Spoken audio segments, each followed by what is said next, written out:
Exclusive content. Beastie Boys, track by track, new album, Hot Sauce Committee, Part 1.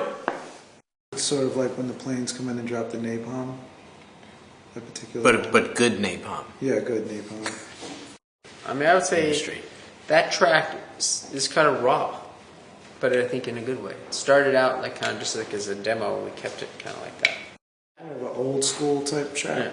It's more like harkening back to the late 70s, early 80s hip-hop styles. Before the record industry was in need of...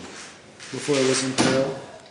It's like visiting Hurrah in 1978, I think. Like just paying a visit. 78 or 79. It's like seeing Geraldo Rivera and Sue Simmons on coke at Hurrah's. It would be like, okay, Straight if they were on coke, but they were in Hurrah, and then the Cure Boys Don't Cry was playing.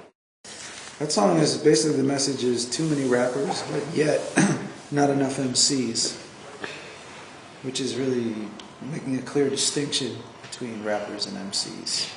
Is the intent of that song. Yeah, like the MC is the master of ceremony. So Mic control. yes, mic control or move the crowd. You know, someone who really Rapper is just anybody who raps. yeah. Say it. Was Say like, it's for the children. This is for the children. It's kind of like like a feed. I don't know. I think of it as like a Black Flag, like the guitar thing. Anyway, almost like a Black Flag thing, and then. Say it as like Andre, who works at the studio. He listens to that song every day. Say the Gold is well, you know, I'm married, we're married, she's engaged to be married, or maybe she's married already, so there's no actual hookup. So That's what you're implying.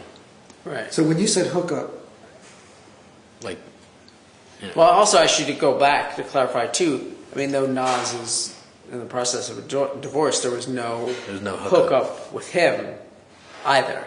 I mean, I just want to make that clear. Yeah. not in the.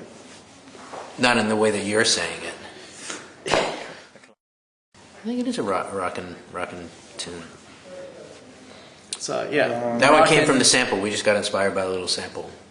Yeah, I mean, it's rocking in a down on the bayou type of way. Funky Donkey is, just exploring words like funky and donkey. Putting them together. Or like... Seeing how, like, when you take two words like that don't quite rhyme and just put them next to each other. They look like they should rhyme on the paper.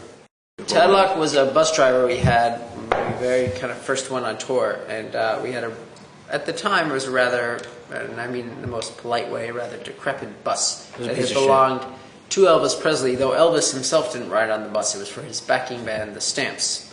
And the bus came with a driver named Tadlock, whom drove the Stamps, and he had the glasses that Elvis Presley had given him himself, that you had the TCB logo on the Taking side care of business. with the lightning Taking care of business, bolt. yeah. Yeah. So the song is loosely based on that. And the It's glasses, love to him. It's love to Tadlock. That was Lee Majors was the first venture into combining hardcore and rap, like hardcore music and rap lyrics. It was an experiment. When we made that song, it was actually before Obama had mentioned that he wanted to strive for that. So it seemed like a slightly more far-fetched concept, or something that really needed to be said badly. And I think it's still good that it's on the record. Here's a little something for you. I don't know. Just kind of wound up there. It all just, we played around with the sequence, moved stuff around, and that wound up there. No, and that's a little something special for the children, by the children. Just letting people know how we do. We didn't really answer any of these, did we? It's an odd juxtaposition because, sadly, it's my kid. My kids are on the course, and yet the song title has cursing in it, and there's cursing in the song, and even worse, there's anatomical references that are just really unnecessary in the song. What?